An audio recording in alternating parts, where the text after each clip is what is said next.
is, I don't know what number video this is now. This is, I've lost count, which is a good thing.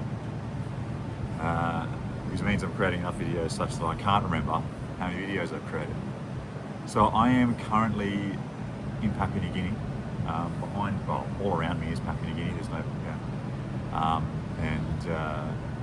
I'll give you a little look so you can just check it out at the hotel.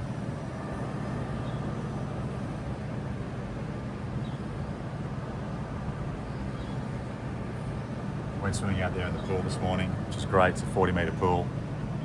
I'm up here for work, and I've been thinking of creating this video for a while now.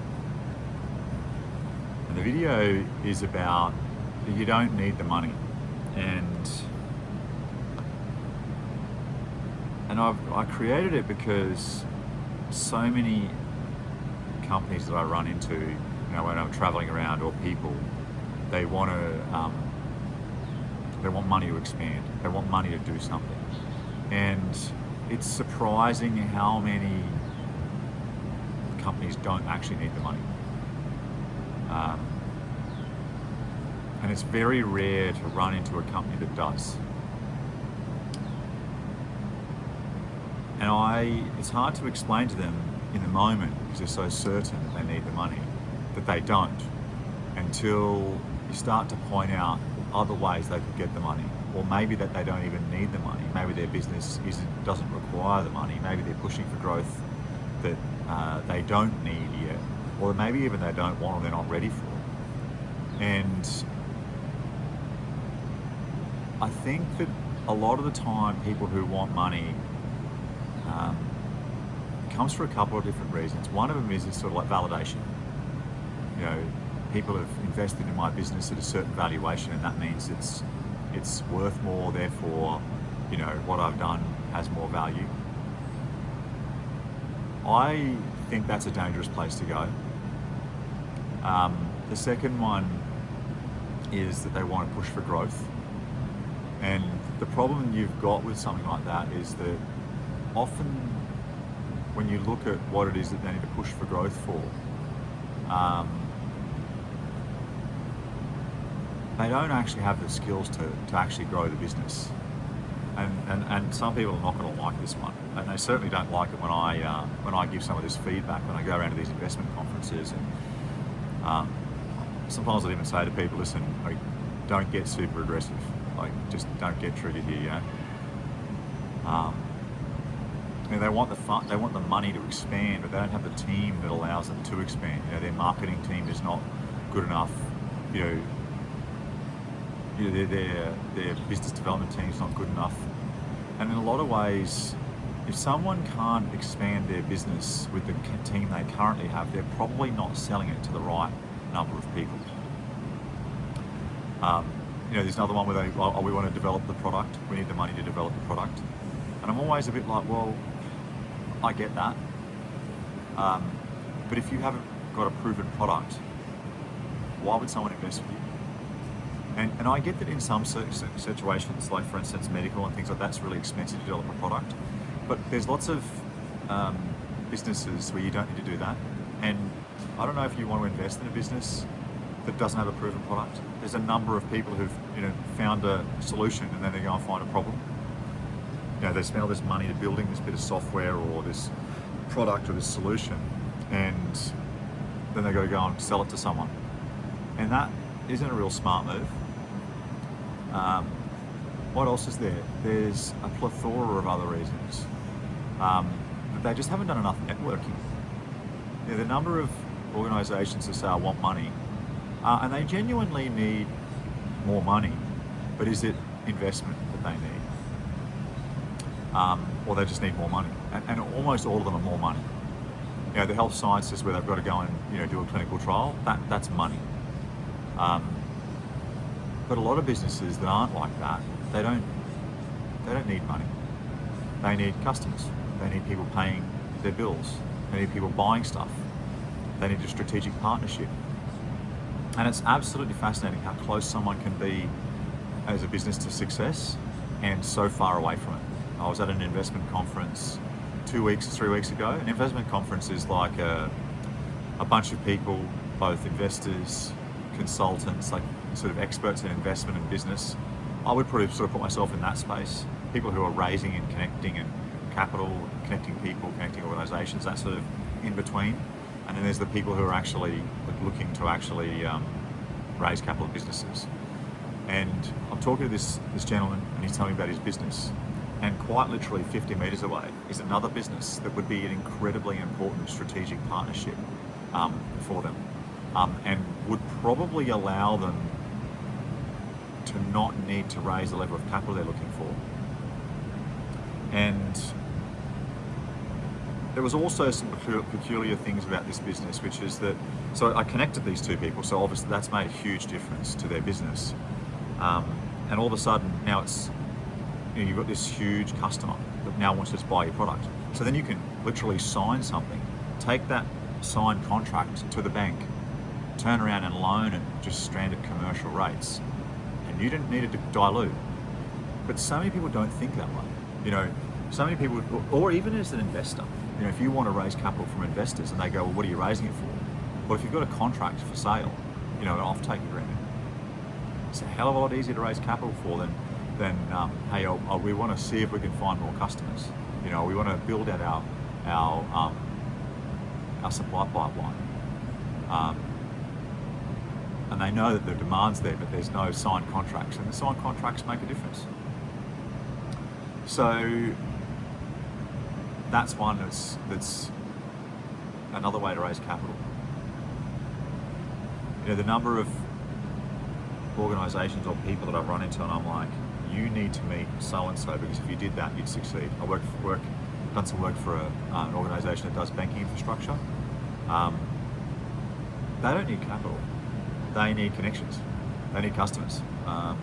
They need someone to actually understand what they've developed and explain that to financial institutions and get them on board.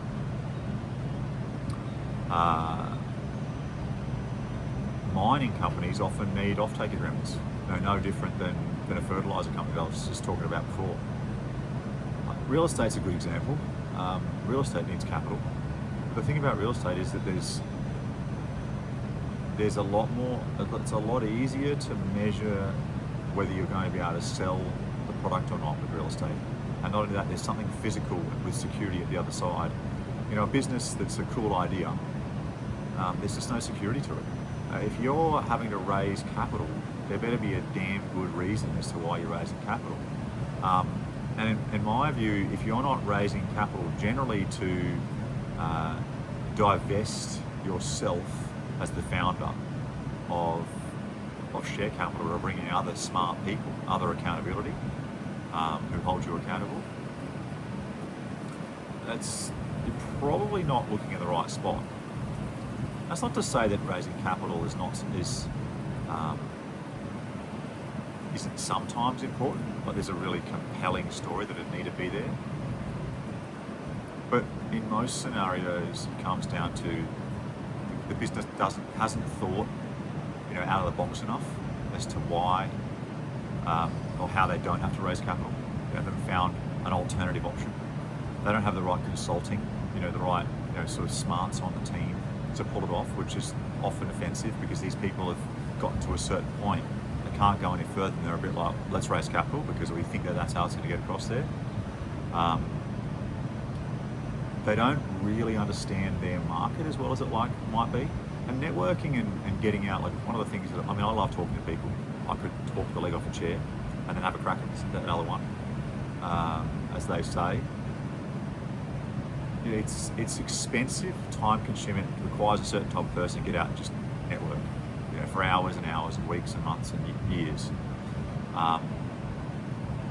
And so they just don't have the connections that they need to have their business be a success. They're very good at their area of expertise, but they haven't gone and worked out and found, and oftentimes you can't really work out who it is you're going to be able to work with because you're an expert in your area. They haven't travelled around and met thousands and thousands and thousands of people. And so when it comes time to how do I expand the business, the only real option to them is to raise capital. Whereas a phone call to 3 or 4 people who go, hey, look, so-and-so's got this idea, and this business and I've got this product and I reckon that'll work really, really well for you. It's a great way to do it. How do I make money out of that? Well, for years I didn't. I did it for the fun of it. I just enjoyed connecting people, and I kept getting responses of, hey, this is weird. Why do you do this? Like, do you want money for it, or like, what's the issue? Like, you're going to come back and ask for part of the business later? You know, it was. I didn't expect that response because I was just happy to do it for nothing. It was sort of what I was doing while I was having fun with life, and I realised at some point that I needed to listen to people around me, and they were like, bro, just do this. Just travel around, meet people, connect people, connect businesses, help people raise capital, work out whether it's a good investment opportunity or not. You know, be that person who connects other people, and you'll be fine. You know, you understand most business models pretty much straight off the bat. So I charge a fee. I charge a fee to connect someone. I charge a fee to raise capital. Sometimes just one side, sometimes both sides. So the person who's providing the capital, the person who wants to raise capital. Consulting fees. I'll often get a job, like where I turn up and put time and effort into, which is consulting fees, or it might just be a one-off where I come in and provide guidance. I had a business come to me and say, look, we're raising capital on Wednesday. It was a Saturday. Can you come and have a look at the business for us? Because I just want to see if we've missed anything. And they were raising capital at a 10 million valuation, and I think it was somewhere just a little bit below 10 million. And I went through their business model on the whiteboard in about 4 hours on a Sunday, and I said, look, actually, this business, if you look at it at a slightly different angle, in other words, if you develop the business model out to be more mature, their business model was making things and selling things. And what they hadn't recognised was that none of their customers really wanted to buy what they were selling. What they wanted to buy was the service that was attached to what they were selling. But they didn't know that. Because to do that was their valuation at 10 mil. And so when I said to them, you need to add in a few extra little features on the side, but if you did that and they made the business this way, it's worth 96 million. And this is US dollars, and they were shocked. Like they didn't believe me. They were just like, how is it possible that the same business could go from being worth 10 million to 96 million? And it's easy. It's actually often what happens with businesses, they leave a lot on the table. And so I went in and presented the investors on Wednesday. They raised 96 million valuation, even though they've been presented a 10 million valuation. They did not like that business model.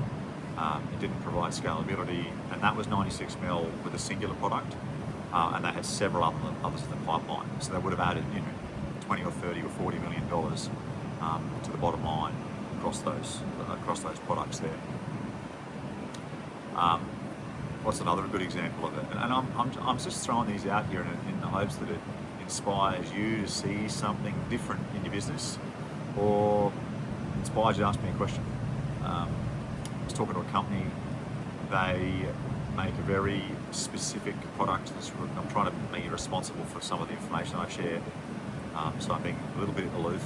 They make a product that requires they build infrastructure in the sea. Like you could say, like aquaculture is a good example. Not quite fish farming, but sort of close. And they wanted to raise 6 million US, and they were quite a successful business already. I wasn't quite sure why they wanted to raise the 6 million. I couldn't quite understand what it was about. They wanted to build out their capacity. And having talked to the founder for a while, I just couldn't quite. It was like the guy wanted to raise capital, but he didn't want to lose control.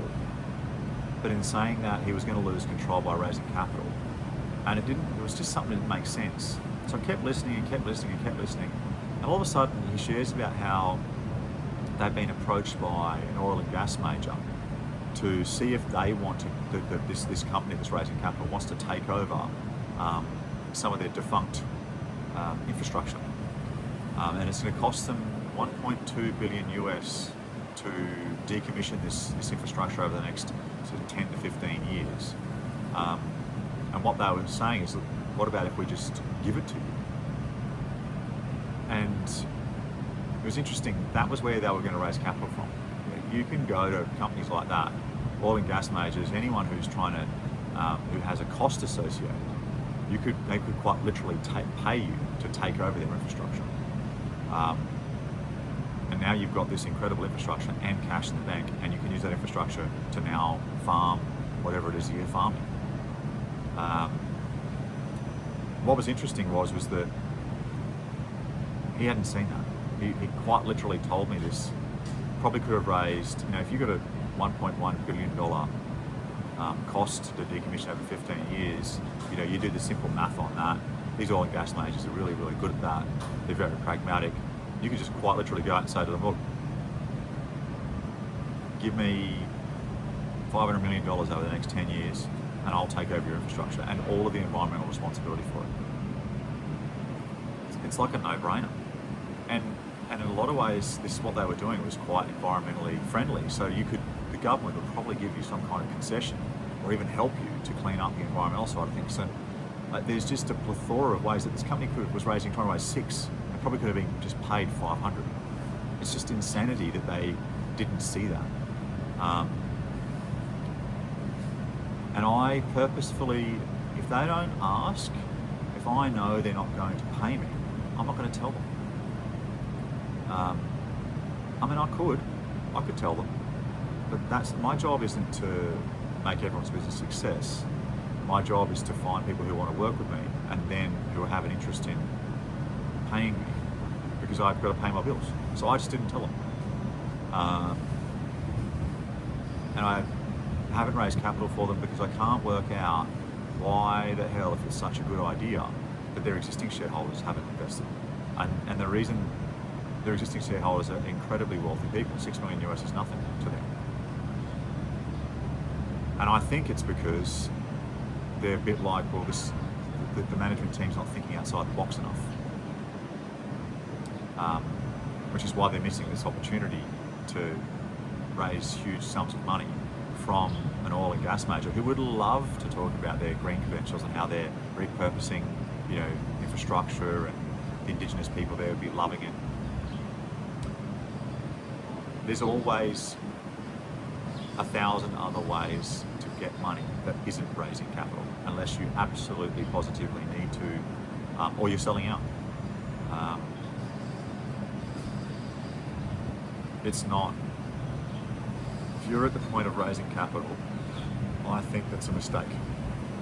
And if you aren't viewing it as a mistake, and it's fine to get to the point where, like, okay, we need to raise capital, and then the next statement should be, and that's a mistake, and what have we missed? And most people, I think, if you think about it this way, the analogy is hard to get, but most people, if you tell them what their problem is, you can see it. Blind Freddy could see this problem, and you tell them it makes no difference. They don't know. But if they just saw past that thing that was there all the time, they just kept doing it over and over and over again, expecting a different result, their life would be infinitely different. It's what have you missed? What are we doing that's having us need this money? What are we doing that has us not see the opportunity? Who have we not hired to think outside the box to have us see it? What are we not hearing? I remember going and talking to a guy, in a business who kept getting consultants in because they knew they needed to innovate in their business. They knew they needed to get their staff to contribute more quality information. And so they'd gone out and gotten training on how to innovate faster from one of the big tech giants. And they'd done that 4 or 5 times. And the manager had come to me through a referral. He'd sat me down and said, look, what can you offer me? And I said, I'm very good at having you see, or having staff see outside the box. And he immediately just shut it down. And I listened to him, rant was probably for a better word, for the next 20 minutes on how he had tried all these different other ways in the world in that space, and it never succeeded. So why would it succeed with us? And no matter what I said to him, he just shut me off and talk for another 5 minutes. Shut me off and talk for another 5 minutes. And at some point, very early on in that conversation, I realised that it was him. He just did not want to see how to succeed. And he wouldn't let you see it. So he'd gone and got all this consulting because everyone kept saying, you need to do the result from the highs ups, but he didn't want to see it. No matter what I said, he just, we've already done that. Oh no, we've already done that. You could hear he's been already done that for a long time. Fascinating stuff. So, to summarise, if you need to raise capital, you're probably wrong. Even if you work out that you're probably right, you're still probably wrong. If you aren't raising capital to sell down shares in your business, not because you need the money, but because you just want to bring more people on the register, the business has become very, very stable and a good investment, you probably shouldn't be raising capital. Unless you're in areas where developing a product is really expensive, high risk but high reward. Things like medical properties are one, but that's just in a different world.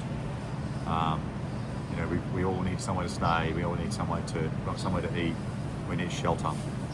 Unless you've got some very, very unique factors, the most likely thing you need to do is bring on new customers, like essentially hire someone who goes around and networks a lot, like for instance me, and knows lots of people and knows lots of businesses and can advise you on your business model and have probably seen some slight change to your own business model that allows you to make more money.